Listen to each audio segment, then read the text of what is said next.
प्रतिष्ठा में बहुत अधिक होते हैं, लेकिन आयोजन करने में सक्षम नहीं हो पाते, या सत्प्रेरणा नहीं हो पाती उनकी। और साथ में पत्नी भी वैसी ही हो। देखो, इसलिए हम कहा कहते हैं कि पत्नी तो धर्म पत्नी ही कहलाती है ना। हम जब परिचय कराते हैं किसी से अपनी पत्नी का, आजकल की बात अलग है कि सीधे वाइफ बोल दिया, हमारी वाइफ है, लेकिन हमारी जो संस्कृति है, जिस संस्कृति से हम आते हैं, हम सनातन संस्कृति में जब हम अपनी पत्नी का परिचय कराते हैं तो सीधे नहीं बोलते कि हमारी पत्नी है, बोलते हैं ये हमारी धर्म पत्नी। धर्म को जो धारण करे वही पत्नी धर्म पत्नी। धर्म के कार्य में पति को लगा दे, या पति अगर धर्म नहीं कर पा रहा है तो स्वयं ऐसे धर्म करे कि पति का भी सत्कर्म बन जाए। यह है धर्म पत्नी। आज तक किसी पत्नी ने अपने पति का परिचय कराया क्या ऐसा कि हमारे धर्म के पति हैं? कराया क्या? कराती हो क्या? पत्नी धर्म पत्नी होती है, पति धर्म पति नहीं हो सकता। इसका भाव यह है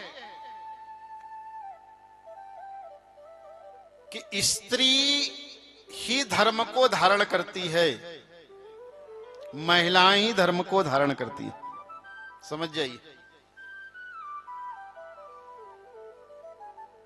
और धर्म सती नारी पे ही टिका हुआ है। हमारा सनातन धर्म तो निश्चित रूप से कह रहे हैं, भारत की नारी ही धन्य है जो धर्म को धारण करती है। हम केवल ये आप लोग की बात नहीं कह रहे हैं कि नीचे बैठे हैं उनके लिए, या आप लोग की, इस व्यासपीठ पे बैठे हुए हम भी इस बात, हमारे पे भी ये बात लागू होती है। समझने के लिए ही भागवत जैसी कथाओं का आयोजन होता है। आज बहुत ज्यादा हम लोग विलंब से हैं। कल से तो 1 बजे आ जाओगे ना आप लोग, पक्का? और अड़ोसी पड़ोसी को लेके भी आना। भागवत के प्रथम दिवस भागवत के महत्व का वर्णन है। आइए, इससे पहले कि हम महत्व में प्रवेश करें, भगवान हमें कहने की तथा आपको सुनने की शक्ति प्रदान करे, इसके लिए सामर्थ्यता प्रदान करे, उसको धारण कर सके। कथा में आना बड़ी बात नहीं है, कथा में बिगड़ी बन जाए यह बड़ी बात है। कथा सुनना बड़ी बात नहीं है, कथा में भगवान का दर्शन हो जाए यह बड़ी बात है। तो हमें सामर्थ्यता चाहिए हमारे को। कथा हमको मिल गई तो अंदर हमारा पात्र सुपात्र है कि नहीं,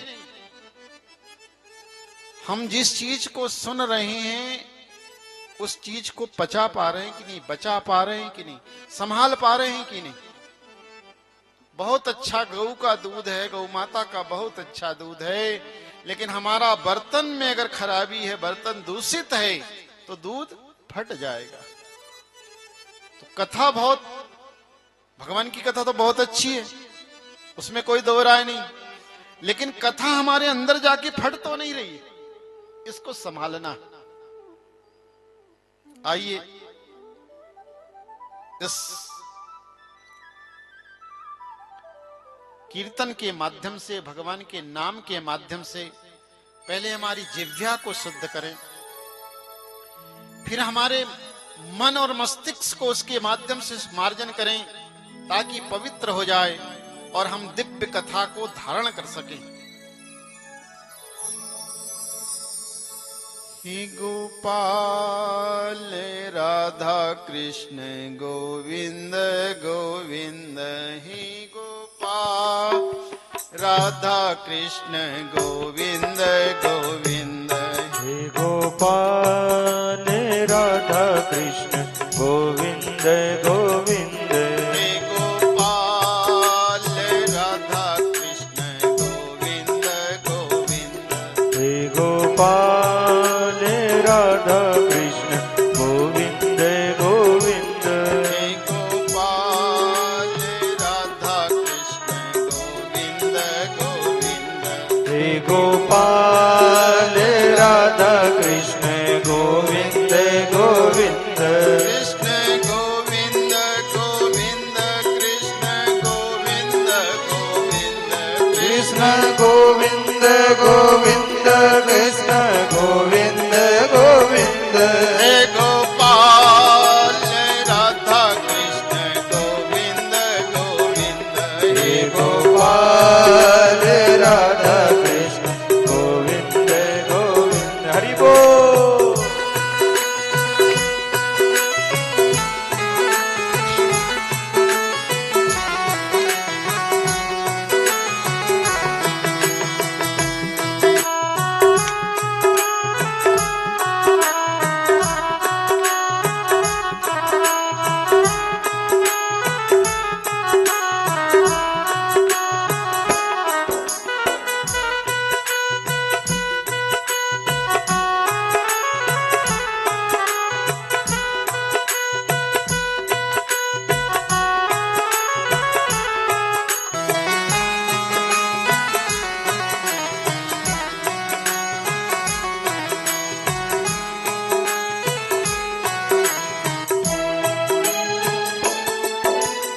हे गोपाल राधा कृष्ण गोविंद गोविंद, हे गोपाल राधा कृष्ण गोविंद गोविंद, हे गोपाल राधा कृष्ण गोविंद गोविंद, हे गोपाल राधा कृष्ण गोविंद गोविंद, हे गोपाल राधा कृष्ण गोविंद गोविंद, हे गोपाल राधा कृष्ण गोविंद गोविंद, कृष्ण गोविंद गोविंद, कृष्ण गोविंद गोविंद, कृष्ण गोविंद गोविंद, कृष्ण गोविंद गोविंद, हे गोपाल राधा कृष्ण गोविंद गोविंद, हरि बोल।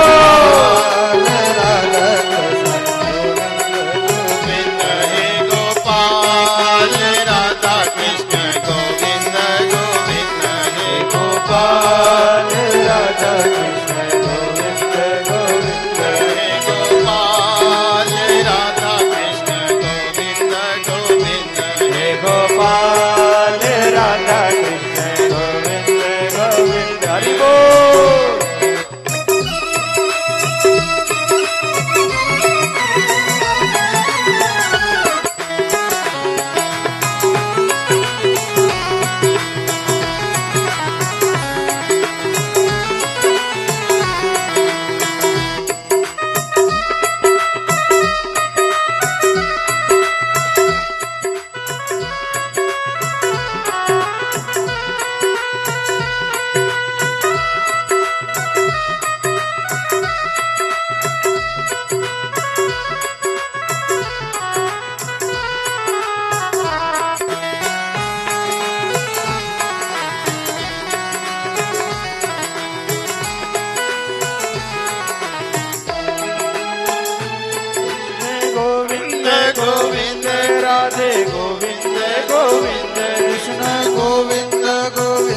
भाति सर्वलोकेषु गतिर्यस्य सालौकिकम्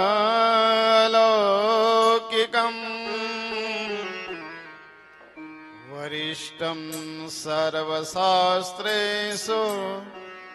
तारिणे भवान् बोधा। जिनकी हम कथा सुन रहे हैं उसमें क्या क्या चीज है, उसका क्या महत्व है। भांति सर्वलोकेषु गतिर्यस्य सा अलौकिकम, समस्त लोकों की जिसमें बात है, अलौकिक गति को प्रदान करने वाली। समस्त शास्त्रों में वरिष्ठ है, वरिष्ठम सर्व शास्त्रेषु, और जो बुद्धिमान है वह इस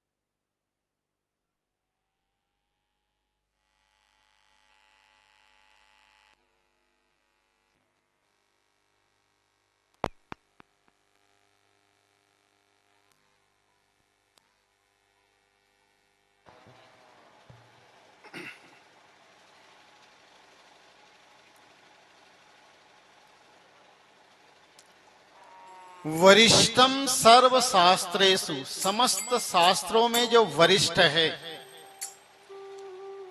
पास में हो गया जनरेटर, है ना।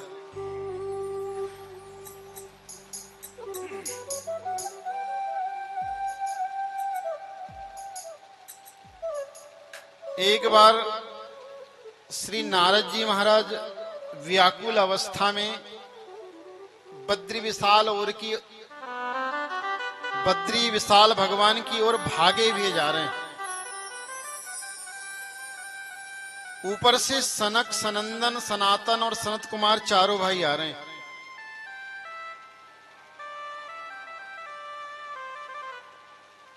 नारद जी की व्याकुलता आज इतनी है कि उनके हाथ में वीणा तो है लेकिन बज नहीं रही, हाथ में करताल तो है लेकिन उसमें ध्वनि नहीं निकल रही, बज नहीं रही। आज मुख में जिव्या तो है लेकिन उससे आवाज नहीं निकल रही है। सनक, सनंदन, सनातन और सनत कुमारों ने, चारों भाइयों ने जैसे ही देखा कि नारद जी व्याकुल अवस्था में आ रहे हैं, तो ये अपने मन से मग्न थे लेकिन नारद जी की ओर बढ़ गए। और नारद जी की जैसे ही इन पर दृष्टि पड़ी, देखिए दो प्रकार की दृष्टि होती है। जो ऊपर की ओर चढ़ता है, समझना जरा, नारद जी ऊपर की ओर चढ़ रहे हैं तो उनकी दृष्टि नीचे है। चढ़ाई चढ़ते समय हम झुकते हैं। जब कोई चढ़ाई चढ़ते हैं, टेक चढ़ते हैं तो हम झुकते हैं, और जब उतरते हैं तो हम अकड़ते हैं। समझ रहे हैं इस बात को? समझिए कोई व्यक्ति अगर झुका है तो ये ऊपर की ओर जा रहा है, और कोई व्यक्ति अकड़ रहा है तो नीचे की ओर आ रहा है। समझ जाइए, ये संसार का नियम है। लेकिन सनक, सनंदन और सनत कुमार आ तो ऊपर से नीचे की ओर रहे हैं, लेकिन अकड़ के नहीं आ रहे हैं, भी झुक के आ रहे हैं। उनकी दृष्टि तो पहले ही पड़ गई। और नारद जी ने दृष्टि जैसे ही ऊपर उठाई तो चारों भाई सामने खड़े। नारद जी ने प्रणाम किया, बड़े भैया प्रणाम।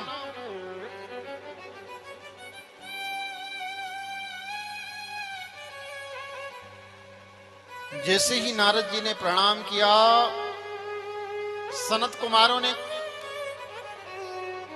भक्ति में रहने का आशीर्वाद तो दिया, लेकिन पूछ लिया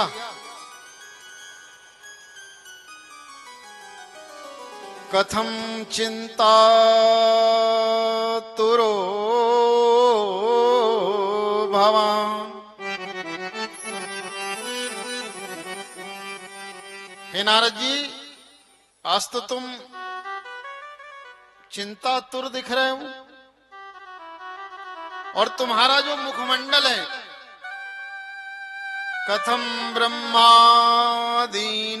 मुख कुतः चिंतातुरो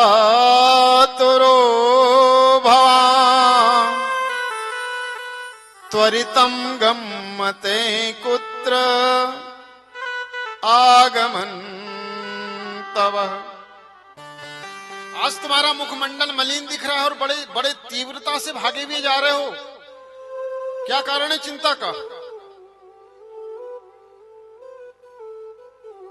नारद जी ने हाथ जोड़कर कहा, भैया पूरी बात बताऊं? सनत कुमारों ने कहा, हाँ बिल्कुल। समय लगेगा, घड़ी तो नहीं देखोगे? सनत कुमारों ने कहा, हमारे पास तो घड़ी है ही नहीं, हम तो बांधते ही नहीं है, ये बांधने वाले चिंता करें। भगवान की भक्ति में, भगवान की कथा में, भगवान के पूजन में जो समय देखता है ना, उसका सीमित भजन है। और जो बिना घड़ी देखे, बिना समय देखे भजन करता है, उसका असीमित भजन है। 24 घंटे उसकी गिनती चलती है। भले ही वो काम ज्यादा कर रहा है, भजन कम कर रहा है, लेकिन कर रहा है। बोले, मैं संसार का भ्रमण करने निकला था, और संसार के भ्रमण करते करते मैं बड़ी विचित्र अवस्था में फंस गया। पहले तो संसार का दर्शन किया उसने। संसार के लोग केवल अपने कार्य में लगे हैं।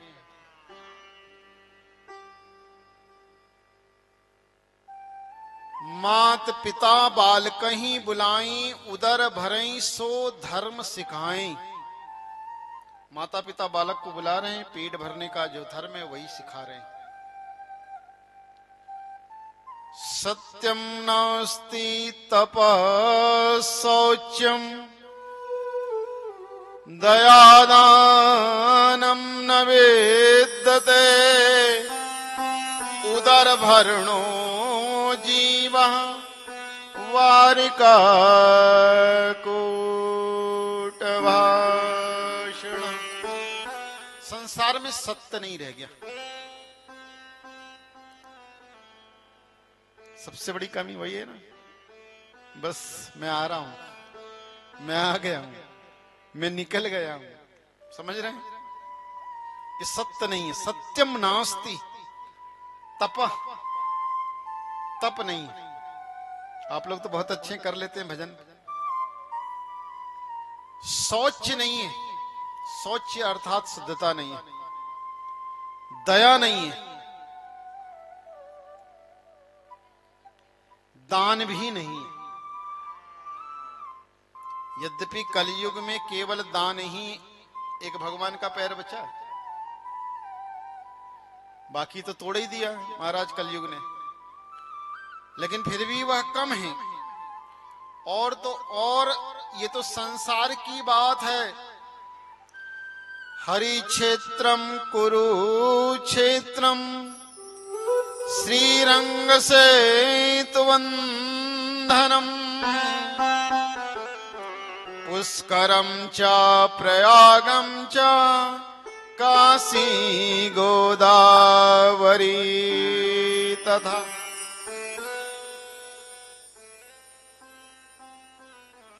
मैंने संसार के अनेक तीर्थ भ्रमण किए, तीर्थ में भी तीर्थ का महत्व नहीं रह गया। अब आप समझेंगे कि तीर्थ का महत्व चला थोड़ी गया। तीर्थ तो तीर्थ है, लेकिन तीर्थ में भी व्यापार होने लगा। तीर्थ को भी हम लोग दूषित करने लगे। तीर्थ भी घूमने का स्थान हो गया। ऐसा जब कहा, नारद जी ने तो बोले ये तो सब कुछ ठीक हो गया, ये तो भगवान का काम है, चिंतन करना तीर्थ ठीक नहीं है। नारद जी लेकिन तुम क्यों चिंतित हो? बोले घूमते घूमते मैं एक ऐसे स्थान पर पहुंच गया और एक बड़ी विचित्र घटना देखी। नारद जी बड़े बड़े विचित्र हैं। नारद जी एक घर में भी घुस गए। एक घर का भी वर्णन है। तरुणी प्रभुतागे श्याल को बुद्धिदायक। नारद जी ने कहा घर में जो है सब कुछ पत्नी हो गई। अब देखो यहां पर और धर्मपत्नी में थोड़ा सा विरोधाभास है। अभी आप कहेंगे महाराज आपने बताया था कि पत्नी ही धर्मपत्नी होती है, और अभी कह रहे हैं तरुणी प्रभुता अग्रे।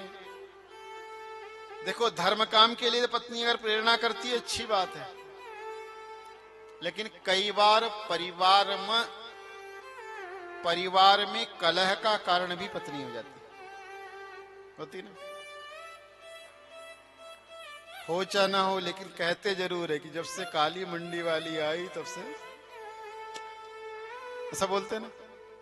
इधर की सब अच्छी, हमारे इधर बोलते होंगे ना, इधर की सब अच्छी है ना। बोलो भक्तवत्सल भगवान की। श्याल को बुद्धिदायक, संस्कृत का शब्द है, खुलासा कर दें, बड़ा कठिन है। लोग अच्छा काम करते हैं जब, ये भागवत जी कह रही, मैं नहीं कह रहा हूं है ना, मैं केवल अर्थ कर रहा हूं, आप समझें। अच्छा काम करते हैं ना, या कोई भी काम करते हैं तो अपने माता पिता गुरुजन या अपने बुजुर्ग से सलाह ना लेकर साले से सलाह लेते हैं।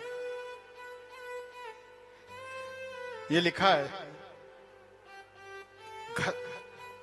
घनघोर कलयुग में ऐसा भी होगा।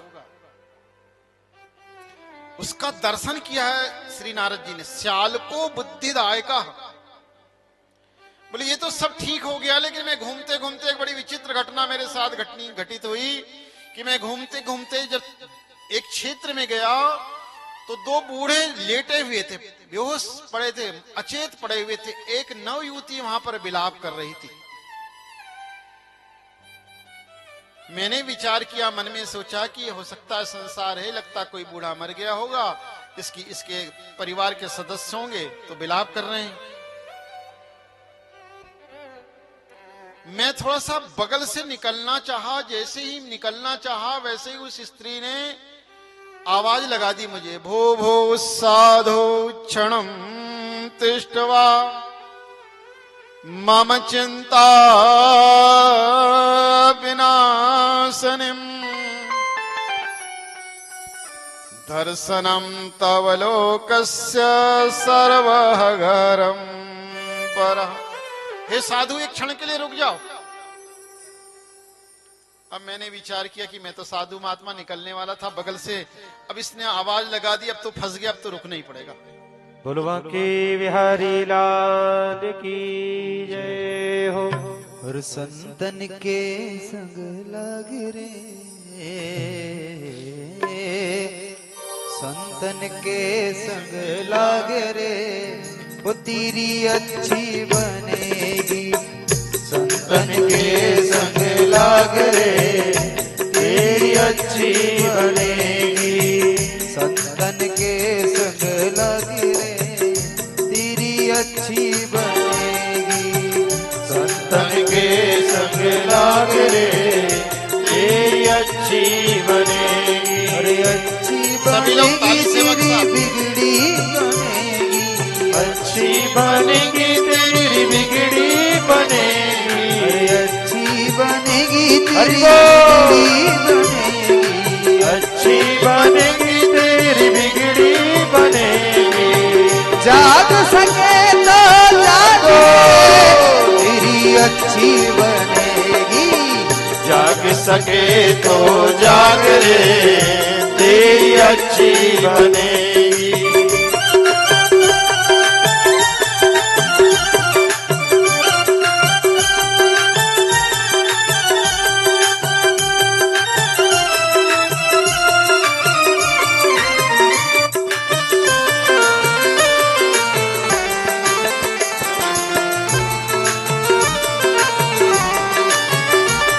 हाथ उठा के ताली की सेवा करते हुए हरि बोल।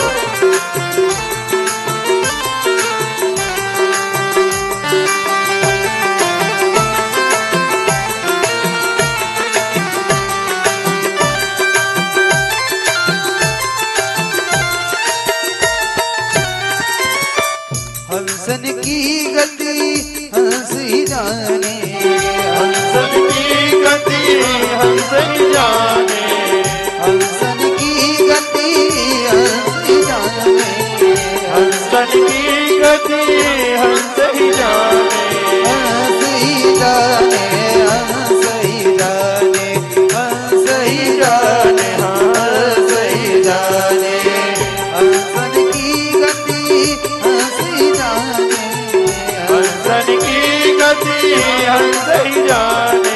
अरे क्या जाने कोई काटे तेरी अच्छी बनेगी, संतन के संग लाग रे तेरी अच्छी बनेगी, अच्छी बनेगी तेरी बिगड़ी बनेगी, अच्छी बनेगी तेरी बिगड़ी बनेगी, अच्छी बनेगी तेरी बिगड़ी बनेगी, अच्छी बनेगी तेरी बिगड़ी बनेगी। संतन के संग लागे तेरी अच्छी बनेगी, संतन के संग लाग रे तेरी अच्छी बनेगी। हरि बोल।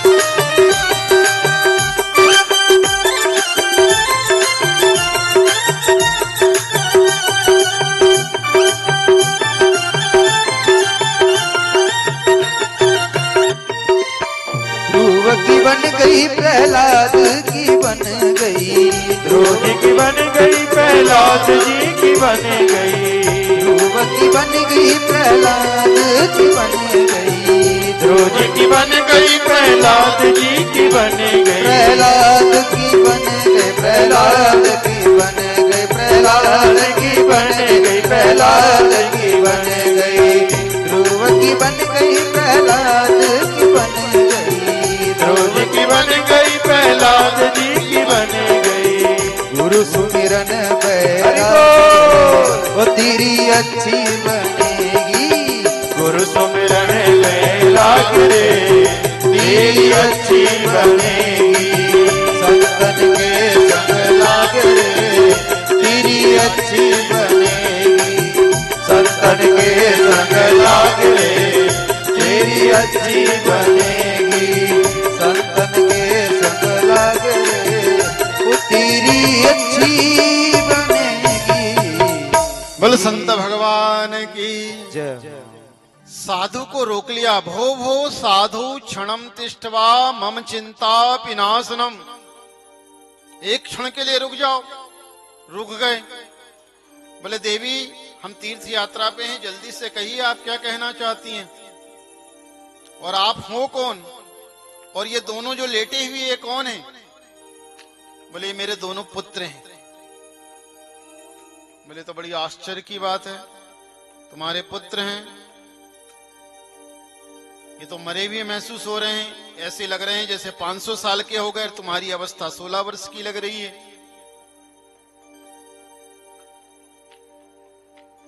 श्री भक्ति महारानी ने कहा कि महाराज पूरी बात तो सुन लीजिए।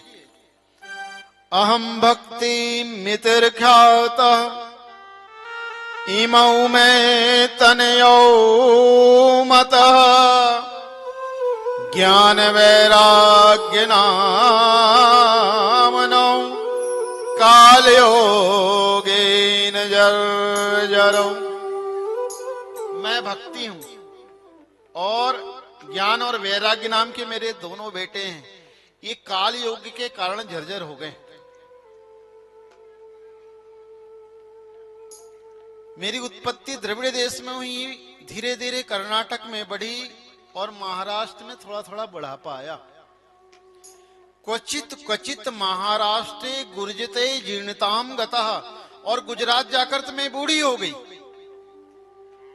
लेकिन वृंदावन पुनः प्राप्तेन नवीनेन स्वरूपणी, वृंदावन की मुझे प्राप्ति हुई और मैं नवीन स्वरूपणी हो गई। और जैसे ही वृंदावन का नाम सुना, नारद जी ने भक्ति महारानी की बात सुनना छोड़ दिया। बोले ओ ये तो वृंदावन है। उस भूमि पर लोट लगाने लग गए, लोटने लग गए। वहां की रज लेकर माथे पे लगाने लग गए, आंखों पे लगाने लग गए, सिर पे लगाने लग गए, अपने पर लेप लगाने लगे। ब्रज रज मिले तो शौक से, ब्रज रज मिले तो शौक से इसको लगाइए, ये भी गजब है आंख का सुरमा कभी कभी। ब्रज की रज मिले तो शौक से लगाना, तीर्थ की रज मिले तो शौक से लगाना, ये सुरमा का काम करती है। कुछ देर तो भक्ति महारानी ने देखा। बोले महाराज आप अपने ही काम करोगे कि ये मेरा भी कुछ करोगे? अरे बोले तुम क्यों चिंता करती हो, तुम तो वह है, तुम्हारे बुलाने से भगवान नीच के यहाँ भी आ जाते हो। मैं भी ज्ञान वैराग को ठीक कर देता हूँ। और भगवान के नाम लेना शुरू किए, वेद के मंत्र पढ़ना शुरू किए। वेद वेदांत घोषस्य गीता पाठो मोर मोर, हरि ओम सहस्त्र शीर्षा पुरुषा सहस्राक्षा सहस्रपातो सभूमिगुं सर्वात्यातिष्ठ दशांगुलाम। ज्ञान उठो, वैराग्य उठो। ज्ञान वैराग्य नहीं उठ रहे हैं। बोले हो सकता है वेद के मंत्र काम नहीं कर रहे हो। वेदांत के सूत्र पढ़ना शुरू किया। सहना भूतु सहवीर करवामहे। ज्ञान उठो, वैराग्य उठो। ज्ञान वैराग्य नहीं उठ रहे। बोले हो सकता है यह भी पुरानी हो गए। अभी अभी द्वापर के अंत में भगवान कृष्ण ने गीता का उपदेश दिया है। गीता के मंत्र सुनाना शुरू किए, गीता का पाठ प्रारंभ कर दिया। धर्म क्षेत्रे कुरुक्षेत्रे समवेता योत्सवा, मामका पांडवा पुत्रा किम कुर्वन्ति संजयः। ज्ञान उठो, वैराग्य उठो। ज्ञान वैराग्य पर कोई असर नहीं। अब तो नारद जी चिंतित हो गए। नारद जी जैसे चिंतित हुए और भगवान का ध्यान किया, अब चिंता में चिंतन देखिए। और नारद जी ने भगवान का चिंतन किया। हे भगवान, मैंने भक्ति को अभी वचन दे दिया कि मैं तुम्हारे बेटे को ठीक कर दूंगा, हष्ट पुष्ट कर दूंगा, सचेत कर दूंगा, लेकिन ये तो और ज्यादा अचेत हो रहे हैं। अब मेरे वचन का क्या होगा? तभी आकाशवाणी सुनाई देती है कि नारद, इनके लिए तुम कोई सत्कर्म करो। अब उस सत्कर्म की खोज में महाराज मैं निकला हूं, और वह सत्कर्म कौन सा मुझे समझ में नहीं आ रहा। बड़े बड़े पंडित, बड़े बड़े ज्ञानी, बड़े बड़े विद्वान के पास गया, लेकिन कोई भी नहीं बता पाया कि सत्कर्म कौन सा करें जिससे ज्ञान वैराग्य अष्टपुष्ट हो जाए। और जैसे ही सनत कुमारों ने सुना, उन्होंने कहा नारद जी, इसका उपाय तो तुम्हारे पास भी है और तुम जानते भी हो। बोले हमारे पास भी, हम जानते भी हैं। बोले हाँ जानते हो, लेकिन उसका उपयोग करना नहीं जानते। बोले क्या? बोले इनको श्रीमद् भागवत सुनाइए। नारद जी ने कहा मैंने सुना है कि श्रीमद् भागवत में भी वेद वेदांत और गीता की ही बातें हैं, और मैं तो सीधे सीधे उनको उसके मंत्र सुना चुका हूं।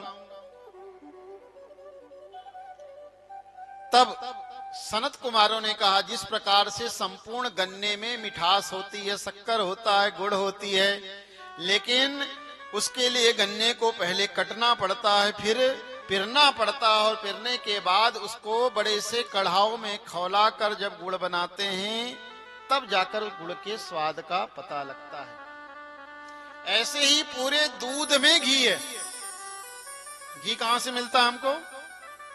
दूध से मिलता है। लेकिन दूध पीने से घी के स्वाद का पता नहीं चलता। उसके लिए घी, दूध को पहले मक्खन में, जामन में जमाना पड़ता है, उसका फिर दही बनता है, दही से फिर मक्खन बनाया जाता है, और मक्खन को जब गर्म किया जाता है तब घी की प्राप्ति होती है। ऐसे ही श्रीमद् भागवत है। बोले महाराज ये बात तो सही हो गई, लेकिन मैं कहाँ भागवत उनको सुनाऊंगा, इतनी व्यवस्था कहाँ करूंगा। ये तो दिनेश भैया थे, सब कर लिए पूरी व्यवस्था, दोनों भाई ने मिलके, पूरा परिवार मिला, इतना टेंट लगाना। बोले नहीं नहीं, उसके लिए आप चिंता मत करो। और हरिद्वार में आनंद नाम का घाट है, वहां की बालू ही गद्दे के समान है, मंच बना हुआ है, जितने लोग आएंगे, बगल में गंगा जी बह रही हैं, न पानी की व्यवस्था करना है, न बैठने की, न रहने की, केवल आप कल से कथा शुरू कर दो। बोले महाराज ये भी हो गया, लेकिन ज्ञान और वैराग्य भक्ति तो कहाँ वृंदावन में, और आप कथा हरिद्वार की बात कर रहे हैं, यहाँ कैसे आएंगे। बोले उसकी भी चिंता मत करो, वो भी आ जाएंगे, तुम तो कल जजमान बन के बैठ जाना। बोले ठीक। दूसरे दिन जैसे ही कथा का प्रारंभ कर रहे हैं, श्री सनत कुमार जी व्यास पीठ पर बैठ गए हैं, और श्री नारद जी जजमान बनकर बैठे। सनत कुमार कथा का प्रारंभ कर रहे हैं। श्री कुमार वाच अथ ते वर्णते महिमा सुख शास्त्रजा यस्य श्रवण मात्रेण मुक्ति करतले स्थिता। जिस शास्त्र का मैं वर्णन करने जा रहा हूं, इसकी महिमा ही यही है। थोड़ी सी आवाज सेट करो, थोड़ी सी ट्यूनिंग कम करके, है ना, बेस बढ़ा। अथ ते वर्णते अस्मा महिमा सुख शास्त्रजा। देखिए अब भागवत प्रारंभ हो रही है।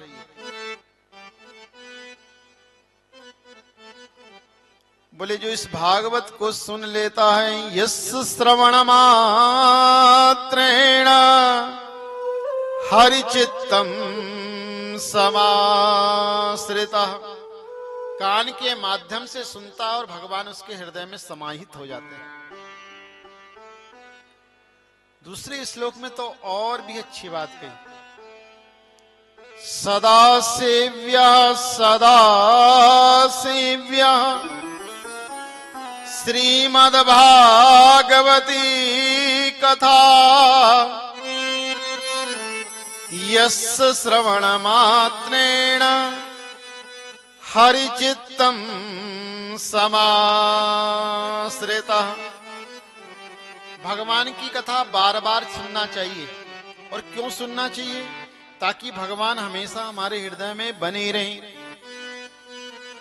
तीसरा श्लोक और भी सुंदर कहा, किम सुत्वै बहुवी शास्त्रै पुराणैश्च भ्रमरावहि एकम भागवतम शास्त्रम मुक्तिदाये निगर्जिता। ध्यान देना बंधुओं, बहुत बहुत काम की बात कही है संत कुमार जी ने। किम सुत्वई बहुवी शास्त्रई पुराणैश्च भ्रमरावहि। देखो पहले दिन की हमारी कथा बड़ी कठिन लगती है सब लोग को समझना, थोड़ा सा समझोगे तो बड़ा मजा आएगा, नहीं समझोगे तो लगेगा कि आनंद नहीं आया है ना। क्योंकि इस श्लोक के सही जब कथा होती है थोड़ी कठिन लगती है। किम सुत्वई बहुवी शास्त्रई पुराणैश्च भ्रमरावहि। बहुत से पुराण सुनने की आवश्यकता नहीं है। देखिए भागवत जी कह रही है, भौरा जो होता है ना, वो कई फूलों पे बैठता, पराग चुनता हो, अपना भी पेट दिन भर में नहीं भर पाता। और मधुमक्खी को देखा है, मधुमक्खी एक फूल पे बैठती है, उसका पराग चुनती है, अपना भी पेट भर लेती है, उसमें से शहद निकालकर अपने बच्चों का भी पेट भर देती है, और इसके बाद छतरे में रखकर जो छत्ते में रख देती है, तो उससे देवानाम रसवर्धना अर्थात देवताओं के पूजन में भी काम में आता है शहद, है ना। किम सुत्वई बहुवी शास्त्रई पुराणैश्च भ्रमरावहि एकम भागवतम शास्त्रम मुक्तिदाये निगर्जिता। विश्व में, संसार में भागवत के अलावा ऐसा कोई पुराण नहीं है, ऐसा कोई शास्त्र नहीं है, ऐसा कोई ग्रंथ नहीं है जो डिम डिम घोष के साथ घोषणा करे कि एक बार मेरी शरण में तो आ जा, मैं तुझे मुक्ति दूंगी। लेकिन भागवत मुक्ति देने के लिए तैयार है। एकम भागवतम शास्त्रम मुक्तिदायेन गर्जिता, गर्जना करता है कि एक बार आ तो जाओ, लेकिन आना बड़ा कठिन है। सबहि सुलभ सब दिन सब देसा, सादर सेवत समन कलेसा। सबहि सुलभ सब दिन सब देसा, सादर सेवत समन कलेसा। सिया राम जय राम जय जय राम, सिया राम जय जय सिया राम।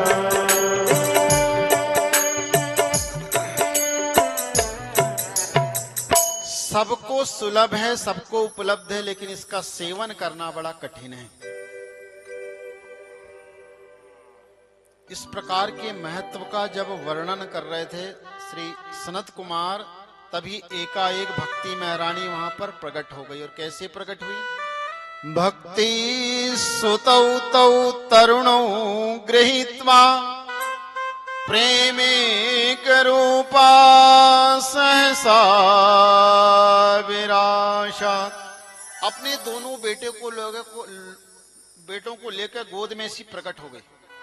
भक्ति सुतौ तौ तरुणो गृहीत्वा, प्रेमेक रूपा सहसा विरासत।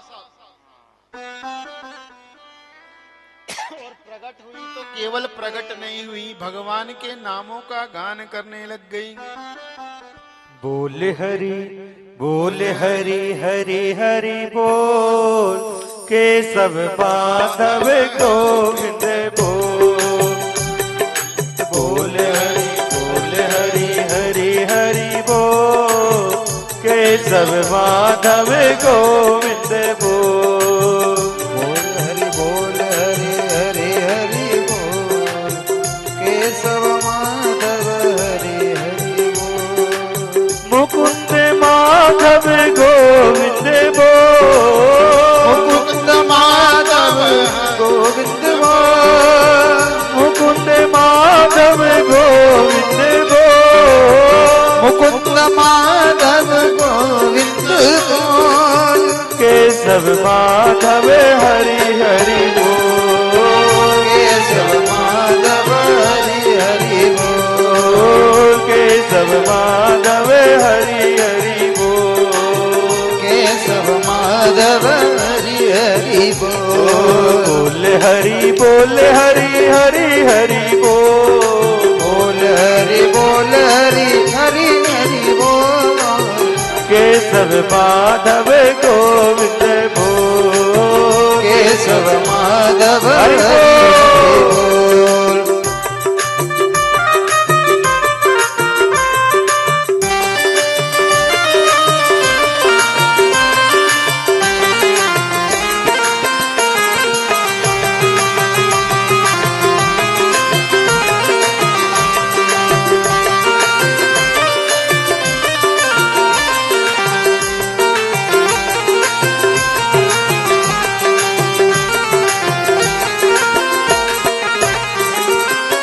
केशव माधव गोविंद बोल। केशव माधव गोविंद बोल।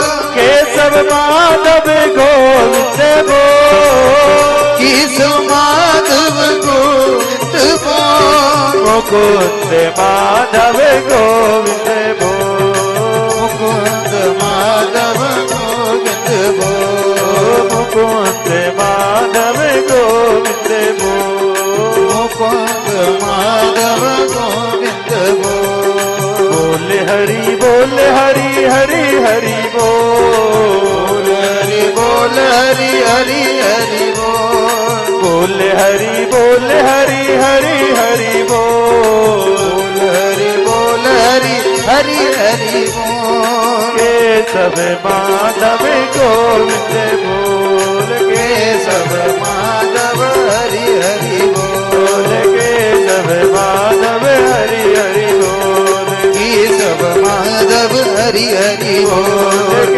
सब माधव हरि हरि बोल, केशव माधव हरि हरि बोल।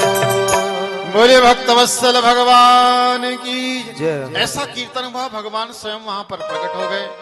ज्ञान और वैराग्य भक्ति को वहां पर आशीर्वाद प्रदान किया कि आज के बाद जहां पर भी कथा होगी ज्ञान और वैराग्य हष्ट पुष्ट होंगे, भक्ति बढ़ेगी।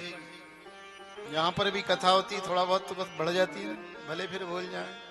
भागवत की कथा हो, राम कथा हो, कोई भी कथा आयोजन हो तो भगवान की भक्ति थोड़े दिन तो बढ़ ही जाती है। बोल राधे राधे राधे राधे।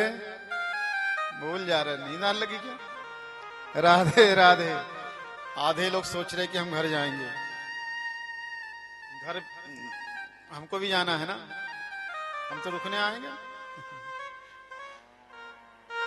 घर सबको जाना है, वहां वाला वो वाला घर। इस प्रकार का वरदान प्रदान किया, नारद जी का मनोरथ सिद्ध हुआ। तभी श्री सूत जी महाराज एक और इतिहास सुना रहे हैं। तुंगभद्रा नदी के तट पर आत्मदेव नाम के एक ब्राह्मण निवास करते हैं। वेद विशारद हैं, समस्त शास्त्रों को जानने वाले हैं। धुंधली नाम की उनकी पत्नी, हमारी माता जी का नाम धुंधली। एक दिन इनके जीवन में बड़ी विचित्र घटना घटित हुई। देखिए, होनी और विधि का विधान सबके साथ लगा रहता है। आत्मदेव जी महाराज पूजन कराने जा रहे थे कहीं, पोथी उठा के, और उसी समय कुछ लोग बैठे हुए थे। कुछ लोगों ने पंडित जी का परिहास किया। आजकल तो कम हो गया, नहीं पहले चोटी वालों का बड़ा परिहास होता था, अब तो सनातन धर्म बढ़ गया। वो चोटी वाला जा रहा, धोती वाला जा रहा, बोले देखो देखो पंडित जी जा रहे हैं। और ये पंडित जी इतने अच्छे पंडित जी हैं, किसी निर्धन के अगर वो लक्ष्मी सूक्त का पाठ कर देते उसके यहाँ धन की आवक हो जाती है। किसी के संतान न तो गोपाल सहस्त्र नाम का पाठ कर देते हैं, हरिवंश पुराण पढ़ देते हैं। और किसी का कोई संकट हो तो महामृत्युंजय का जाप कर देते हैं। लेकिन इनके यहाँ स्वयं के यहाँ संतान नहीं। बोले अपने लिए पंडित जी कुछ नहीं करते क्या? पंडित जी ने ये बात जैसी पंडित जी के कानों में पड़ी, पंडित जी ने विचार किया, बात तो सही है। सबके लिए तो हम जजमान के लिए सब जजमानों के लिए पूजन पाठ अनुष्ठान कर रहे हैं, लेकिन अपने लिए तो कुछ कर नहीं पा रहे। जहां पूजन कराने जा रहे थे, पूजन को रोक के पूजन के लिए भी पहुंचे नहीं, वापस घर आ गए। पोथी पंचांग घर पे रख दिया और अपनी पत्नी धर्म पत्नी से कहा, सुन रही हो भाग्यवान? हमारी धुंधली माता ने कहा, क्या कह रहे हैं महाराज? बोले हम जंगल जा रहे हैं तपस्या करने। बोले ठीक है जाओ।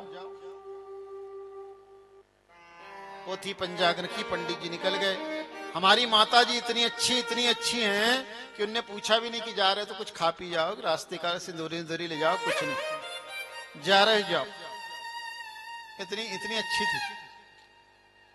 पंडित जी अपने निकले, और पंडित जी निकले तो निकलते निकलते समय हो गया। जंगल में जब पहुंचे तो दोपहर का समय हो गया। अब प्यास लग गई, भूख लग गई। अब हमेशा पंडिताई करते, जिस जजमान के यहाँ जाए खाने पीने के लिए सब व्यवस्था, दौड़ते लोग, महाराज चाय पी लो, नाश्ता कर लो, काजू खा लो, किशमिश कर लो। लेकिन यहाँ जंगल में कौन पूछने वाला? एक तालाब था, सरोवर था, उसका जल पिया और एक पेड़ की छाए में बैठ गए, टिक गए उससे। ओहो, बोले बड़ा कठिन है जंगल की तपस्या करना, कैसे साधु महात्मा लोग जंगल में तपस्या करते होंगे। मेरा तो एक ही दिन में ये देखो दम निकलने लग गया। और ऐसी आंख बंद कर ली, तब तक एक सन्यासी वहां पर चलाया। वो जल भरने लग गया। जैसे ही वो अपने कमंडल में जल भर रहा था, इनको आवाज आई और वहां से खड़े होकर आत्मदेव जी महाराज ने देखा, इस घनघोर जंगल में, इतने घनघोर जंगल में कोई तपस्वी है, मतलब साधारण नहीं होगा ये,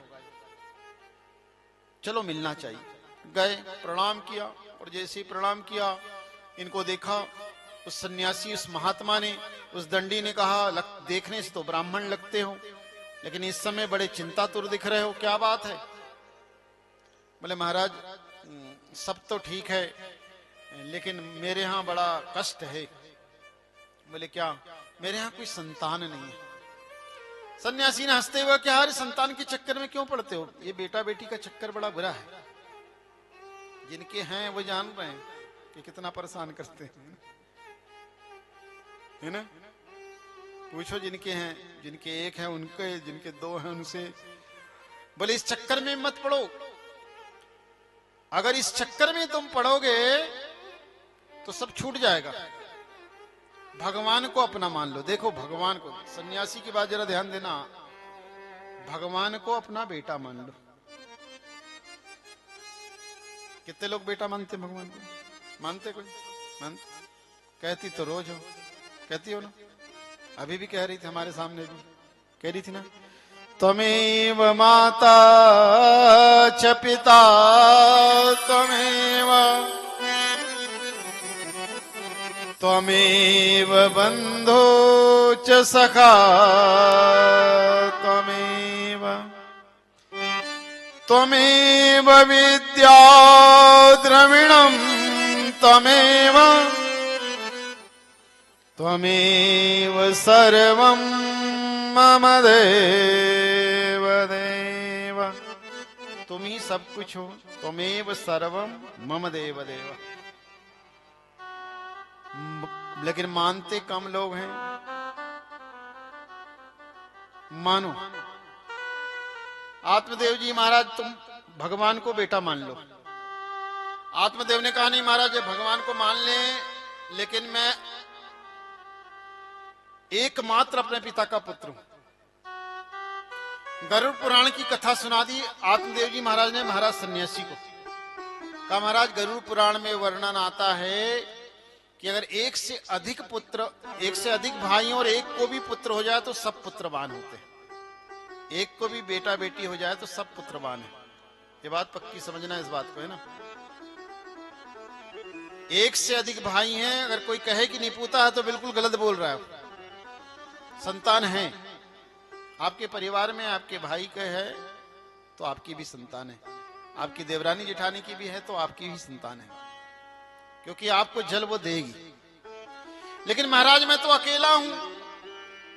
धिग जीवन प्रजाहीनम धिगरम चा प्रजाविनम धिगधनम चा पत्नस्य धिगकुलम सततम बिना। उस जीवन को धिक्कारो जहां संतान ना हो, उस धन को धिक्कारो जहां संतान ना हो, उस आंगन को धिक्कारो जिसमें लालन न खेला हो। इसलिए मुझे तो संतान चाहिए। आत्मदेव जी जब महाराज जिद करने लग गए तो सन्यासी ने नेत्र बंद किया और कहा कि तेरे एक नहीं 7 जन्म तक तेरे संतान योग नहीं है। इस जन्म की बात छोड़। और जैसे ही कहा 7 जन्म तक नहीं है, आत्मदेव जी समझ गए साधारण महात्मा नहीं है, साधारण विद्वान नहीं है, साधारण साधु नहीं है, साधारण सन्यासी नहीं है।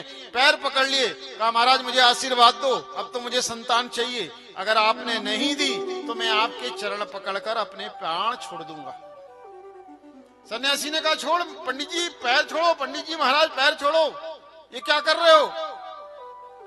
उन्होंने कहा महाराज जब तक आप आशीर्वाद नहीं दोगे तब तक पैर नहीं छोड़ूंगा।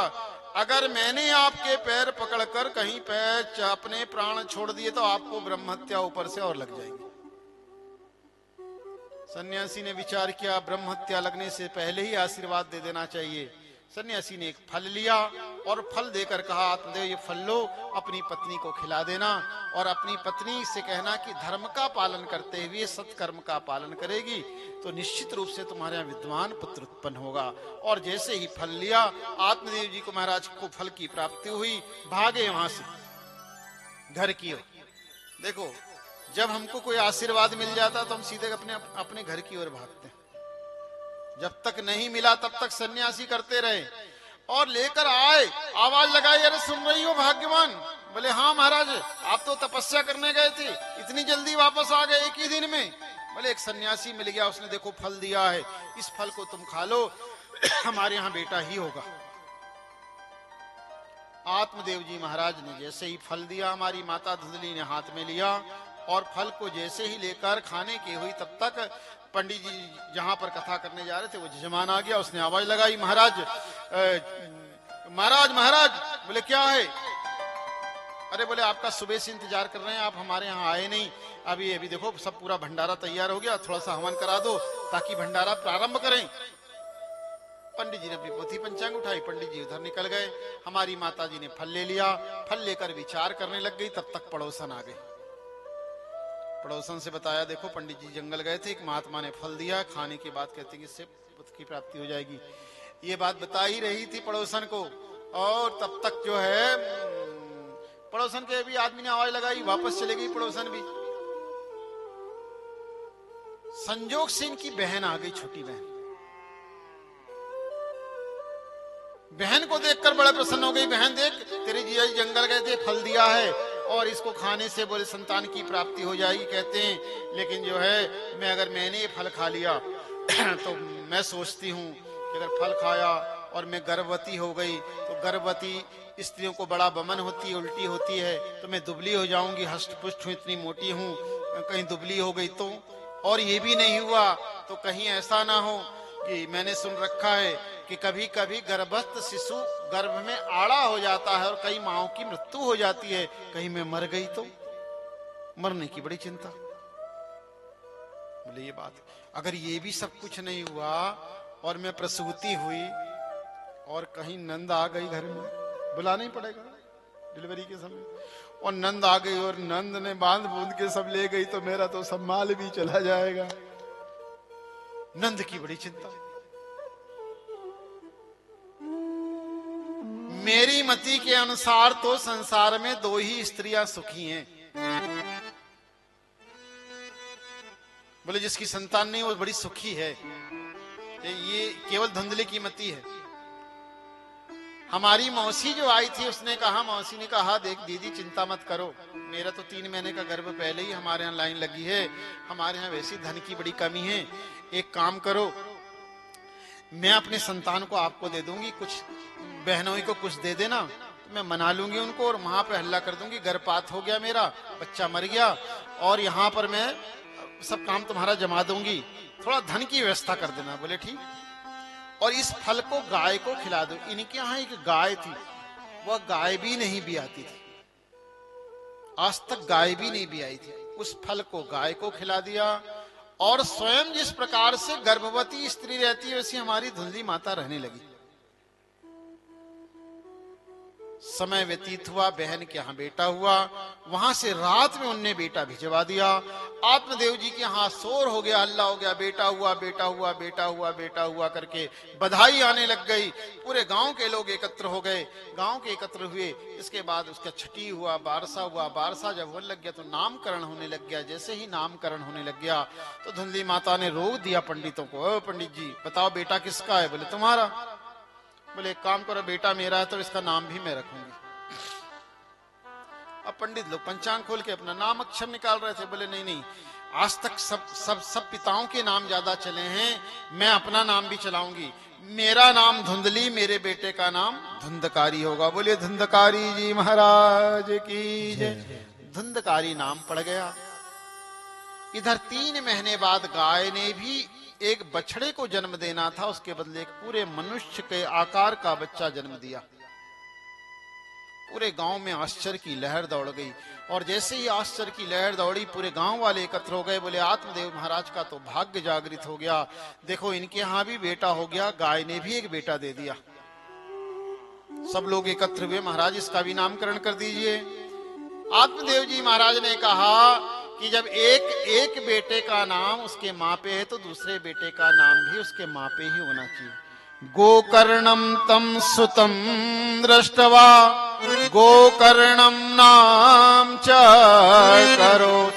गाय के समान उसके कान थे, पूरा शरीर मनुष्य का था, इसलिए इनका नाम गोकर्ण पड़ गया।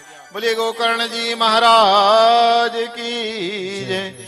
गोकर्णो पंडितो ज्ञानी धुंधकारी महाखल। गोकर्ण तो पंडित हुए, ज्ञानी हुए, लेकिन धुंधकारी बड़ा दुष्ट हुआ।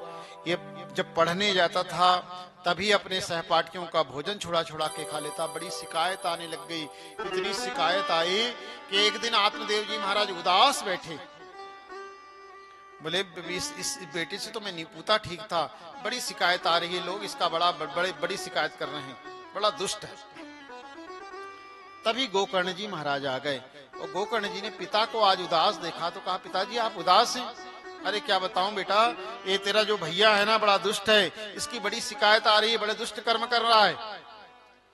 बोले महाराज, गोकर्ण जी ने कहा, पिताजी हम तो पहले ही कहे कोई किसी का बेटा नहीं, किसी ने कुछ नहीं है, भगवान को सब कुछ मानो। बोले क्या मानो? बोले आप तो उत्तर दिशा में चले जाओ, वहां पर एक नीली नदी पड़ेगी, उसके किनारे में भागवत जी का पाठ करना, भगवान मिल जाएंगे, सब कुछ ठीक हो जाएगा। आज बेटे के कहने से आत्मदेव जी महाराज ने भागवत की पोथी उठाई, उत्तर दिशा की ओर नीली नदी अर्थात जमुना जी के किनारे पहुंच गए वृंदावन। वहां पर भागवत जी का पाठ करना प्रारंभ कर दिया। और इधर गोकर्ण जी महाराज अपने थोड़े थोड़े बड़े हो गए, तीर्थ यात्रा पे निकल गए। और ये दुष्टता करता रहा, दुष्टता इतनी करा कि एक दिन धुंधकारी ने अपने माँ के गहने ही छुड़ा लिए।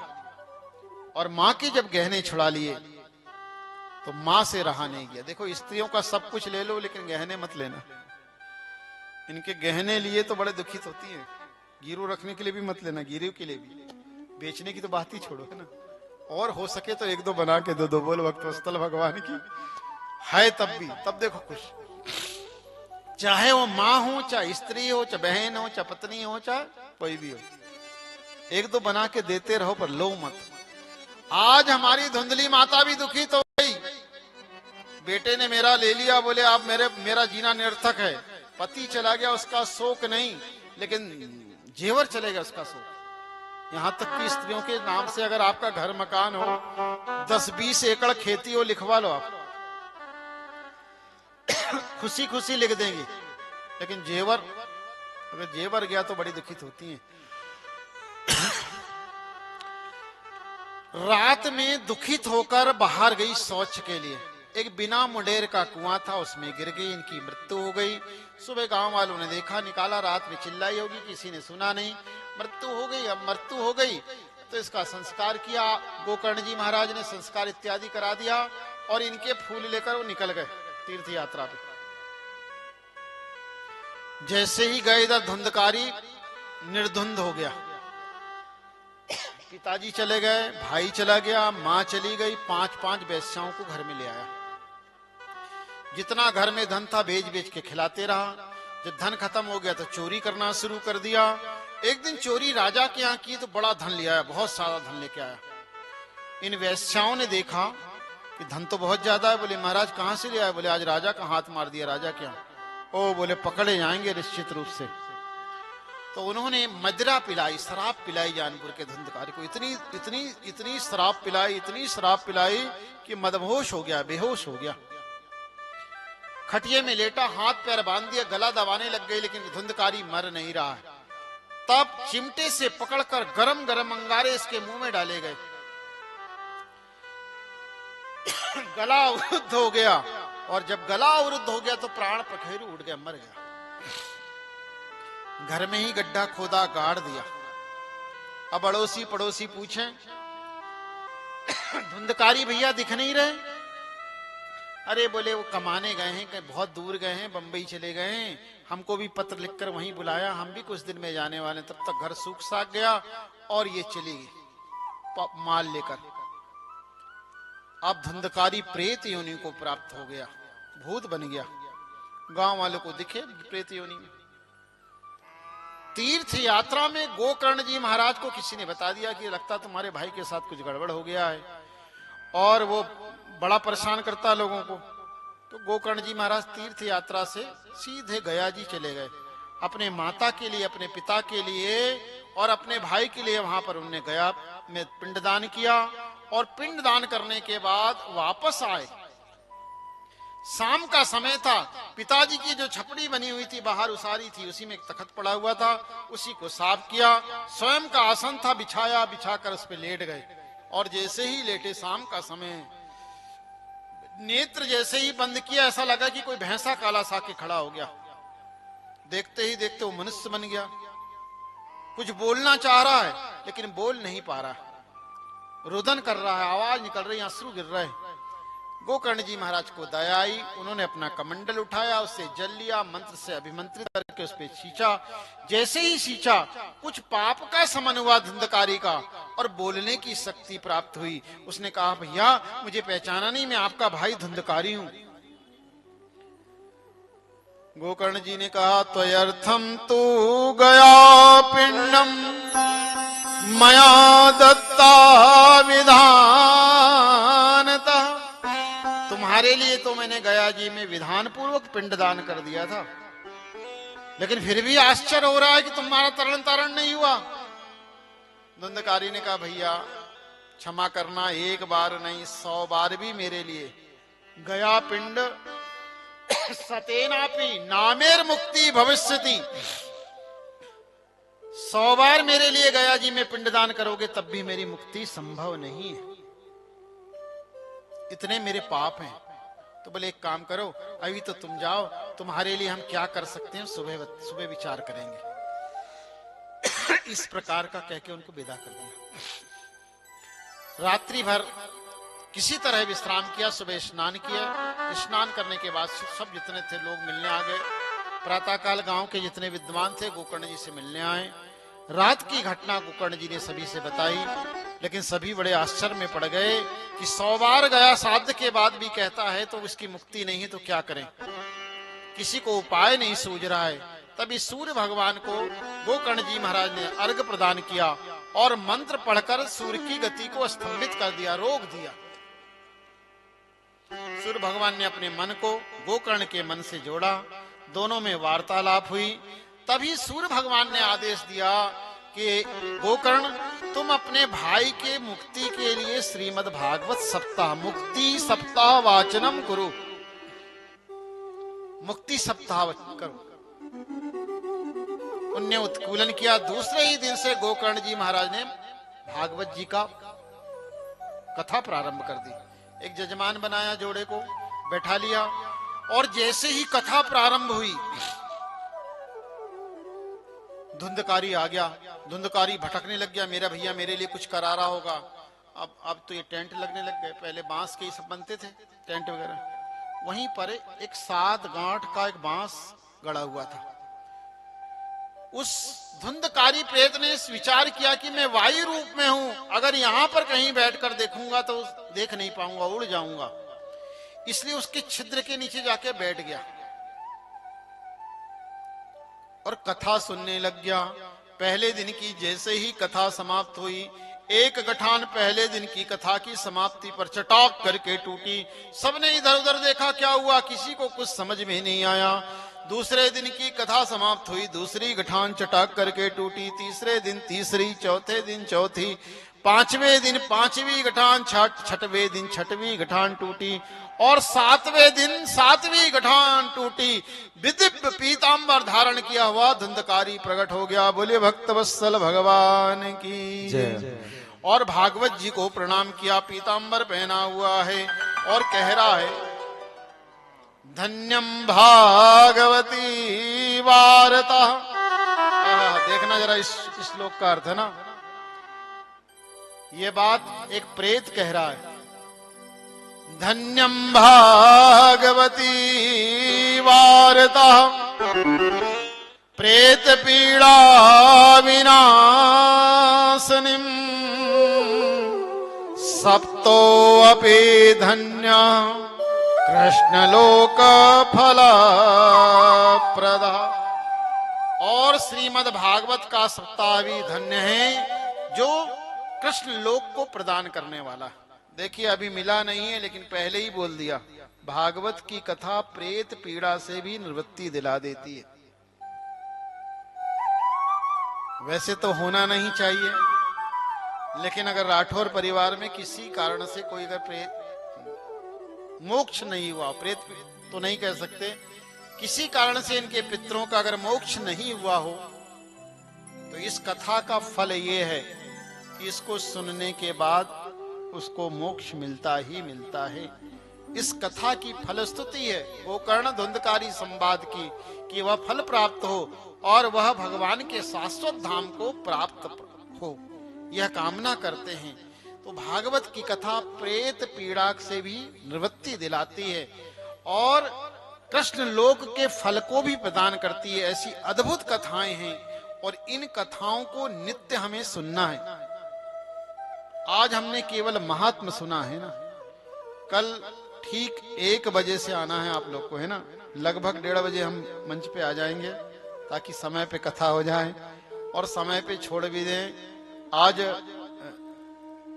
शोभा यात्रा में समय बहुत ज्यादा लग गया, थोड़ा सा स्वास्थ्य भी हमारा जो है अनुकूल नहीं है और आप लोग का भी समय हो रहा है। आज की कथा को यहीं पे विश्राम करेंगे। नियम से कथा सुनना है, एक स्थान पर बैठकर कथा सुने, जहां पर बैठ गए हैं नियम बनाकर, निश्चित रूप से फल को प्रदान करती है।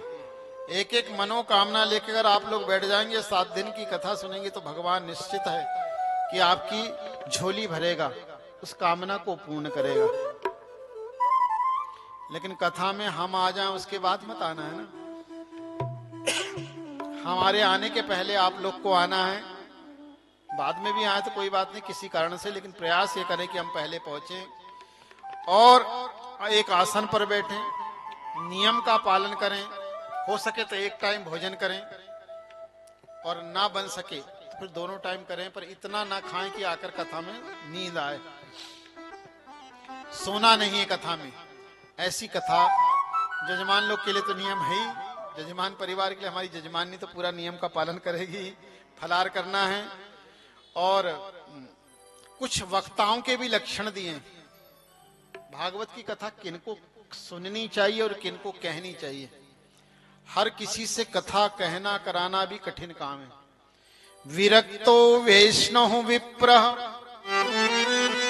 वेद शास्त्र विशुद्ध कृतः। भागवत की कथा कहने वाला विरक्त हो, वैष्णव हो, वेद शास्त्र को जानने वाला हो, वेद शास्त्र विशुद्ध कृतः, दृष्टांत कुशलो धीर कंठ, समझाने में कुशल हो, कथाओं को कथाओं से जोड़े, ऐसी कथा सुनाए। पुराण से पुराण की कथा कहे, अगर उसके पास ये कला हो, ऐसा वक्ता हो। सुनने वाले के लिए भी थोड़ा सा नियम है। विष्णु दीक्षा विहीनस्य नाचाधिकार कृथा श्रवणम च। सुनने वाला भी वैष्णव होना चाहिए। राम मंत्र से, कृष्ण मंत्र से अभिमंत्रित हो, विष्णु मंत्र से को प्राप्त किया हो, अर्थात कुल मिला के गुरुमुखी होना चाहिए, गुरु दीक्षा प्राप्त किया होना चाहिए, गुरु की शरण को प्राप्त होने वाला होना चाहिए। उसको कथा फलीभूत होती है। जब कहने सुनने वाले को अधिकार नहीं है तो कहने वाले को कैसे अधिकार होगा। विष्णु दीक्षा विहीनस्य नाचा अधिकार कथा श्रवणस्य। कथा कहने के लिए भी योग्य होना चाहिए, उस मंत्र को प्राप्त करने वाला होना चाहिए। इस नियम से कथा का, और 7 दिनों तक किसी से विवाद ना करें, लड़ाई झगड़ा, किसी को दुर्वचन ना कहें। एक दिन बीत गया, 6 दिन और बचे हैं, अपने तरफ से प्रयास करें। इस प्रकार से जो कथा श्रवण करता है, निश्चित रूप से उसे भगवान फल की पूर्णता की प्राप्ति की गारंटी रहती है। फल तो मिलना ही मिलना है, लेकिन उसमें से कुछ कम हो जाते, प्लस माइनस हो जाते, तो वो घटे ना। पूरे फल की प्राप्ति करना है तो थोड़ा सा नियम का पालन करें। बोले वृंदावन बिहारी लाल की जय।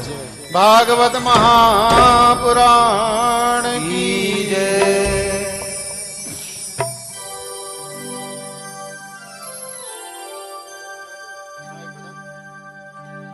सावली सूरतिया हाथों में मुरलिया,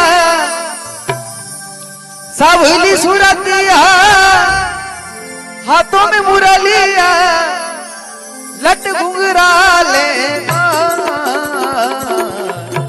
सपने में सखी देखो नंद गोपाल, सपने में सखी देखो नंद गोपाल, सपने में सखी देखो नंद गोपाल, सपने में सखी देखो नंद गोपाल। सावली सुरतिया हाथों में मुरलिया, सावली सुरतिया हाथों में मुरलिया, लट घुंघराले सपने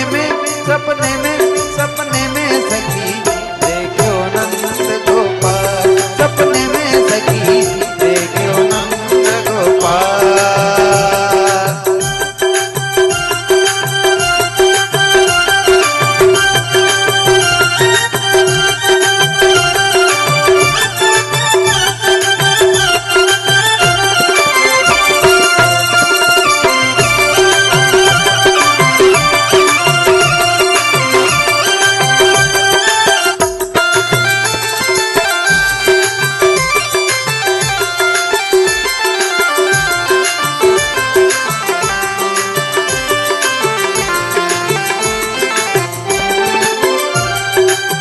लुकता छिपता पनघट ऊपर, लुकता छिपता पनघट ऊपर, सबकी मटकी ओरे ओरे सखी, सबकी मटकी ओरे ओरे सखी, सबकी मटकी ओरे। घर घर जाऊंगा मगन चुराऊंगा, घर घर जाऊंगा मगन चुराऊंगा, आना सोला कोला।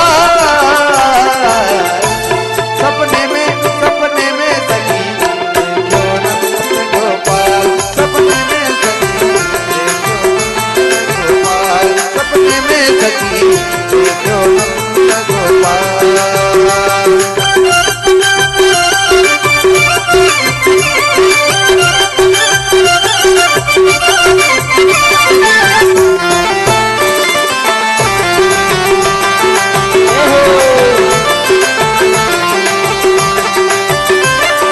गोपाल।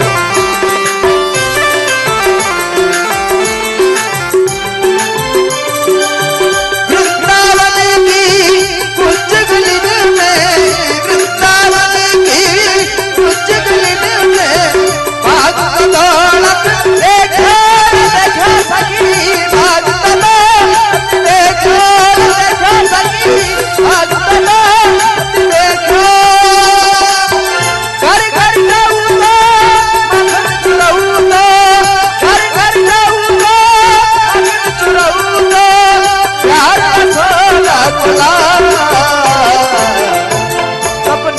सखी देखो नंद गोपाल, सपने में सखी देखो नंद गोपाल, सपने में सखी देखो नंद गोपाल। सावली सुरतिया हाथों में मुरलिया, सावली सुरतिया हाथों में मुरलिया, लट घुंघराले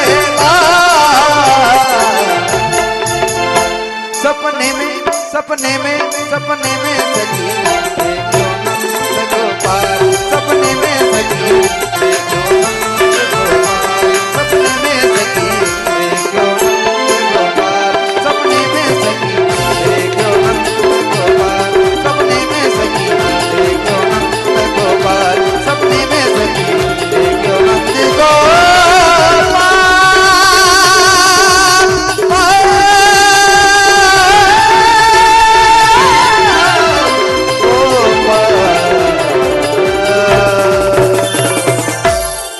भाग्य बिहारी लाल की जय। सभी अपने स्थान पर खड़े हो जाएं। आरती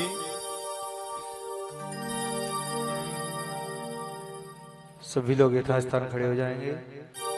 हरि ओम मां चंद्रमा मनसो जात शिशोः सूर्यो जाता सोत्रादास प्राण समुखादग्नि रजायत।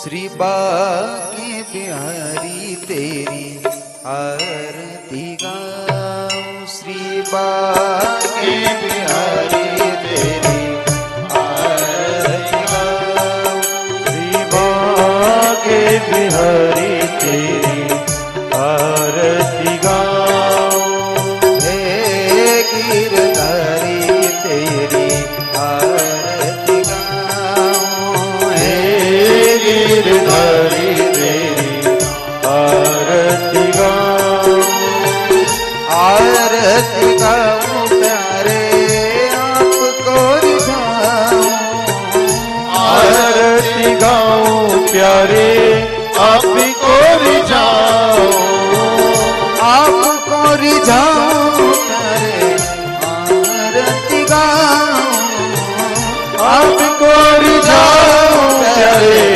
आरती गाऊं, हरि बोल तेरी आरती गाऊं, गिरधर तेरी आरती गाऊं, मोर मुकुट प्यारे शीस पे सोए, मोर मुकुट प्यारे शीश पे सोए, प्यारी बंसी मेरो मन मोहे, प्यारी बंसी मेरो मन मोहे, एक छवि बले हरि में जाऊं, एक छवि बने हरि में जाऊं, श्री बाके बिहारी तेरी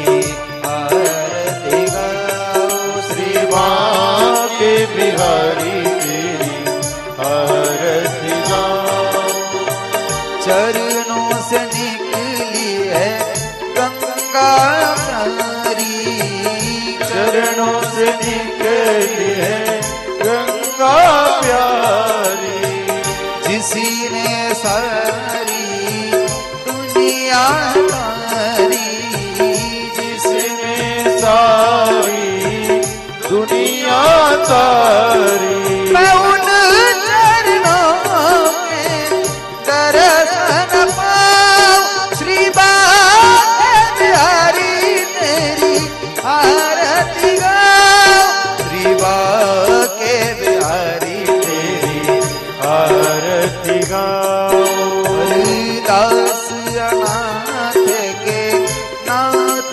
आप हो, दास अनाथ के नाथ आप हो, दुख सुख जीवन करे साथ आप हो, सुख सुख जीवन प्यारे साथ आप हो, हरि चरणों में शेष झुकाऊं, श्री बाके बिहारी तेरी आरती गाऊं, हरे गिरधारी तेरी आरती गाऊं, हे गिरधर तेरी आरती गाऊं, श्री हरिदास के प्यारे ओ श्री हरिदास के प्यारे तुम्हें हो, मेरे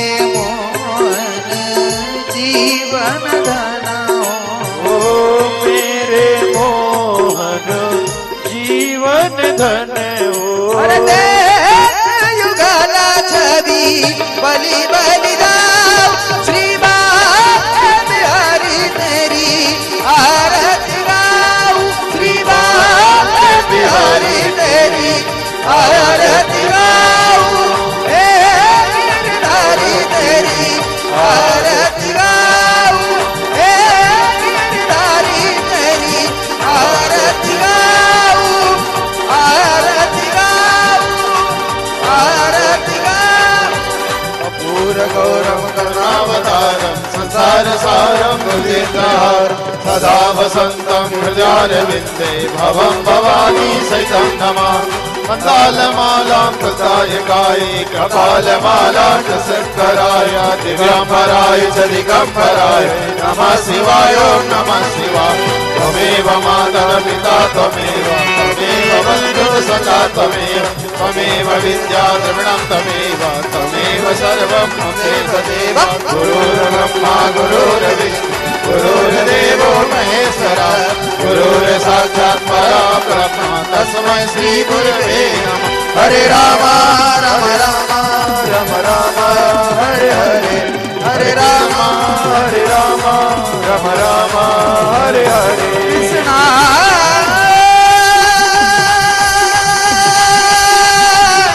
कृष्णा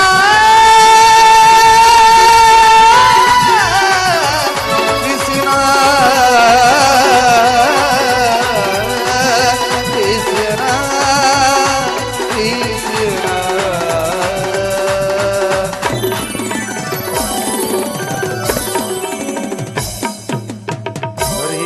ज्वालामल्लिन नमस्ते विवाय नमाजलिन सिद्धिकरण पुष्पे देवाय वंदनम आरुह्यार्थे स्वात्माभिवंदनम श्री प्राण पुरुषोत्तमाय नमो नमः अथ मंत्र पुष्पांजलि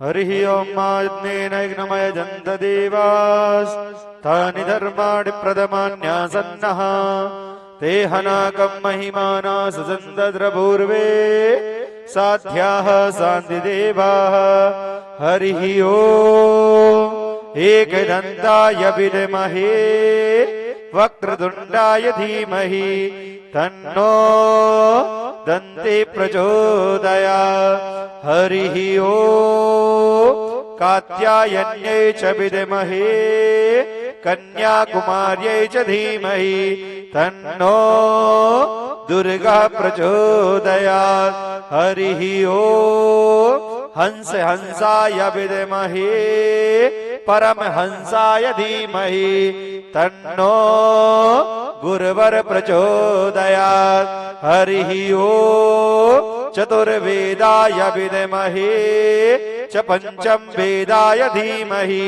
तन्नो श्रीमद्भागवत प्रचोदयात् सेवन्तिकाम कुलजम्बट पाटलब्जेर् पुण्या गजादिगर वेलदसाल पुष्पै विलव प्रबाल तुलसी दल मंजरी त्वां पूजयामि जगदेश्वर में प्रसीदो नाना सुगंधि पुष्पाणि यथा कालोद्भवानि च पुष्पांजलिर्मया दत्त ग्रहण परमेश्वरो सुमन सुगंधित सुमन लय सुमन सुभक्ति अपार पुष्पांजलि अर्पण करूं दीननाथ करो स्वीकार मंत्र पुष्पांजलि समर्पयामि।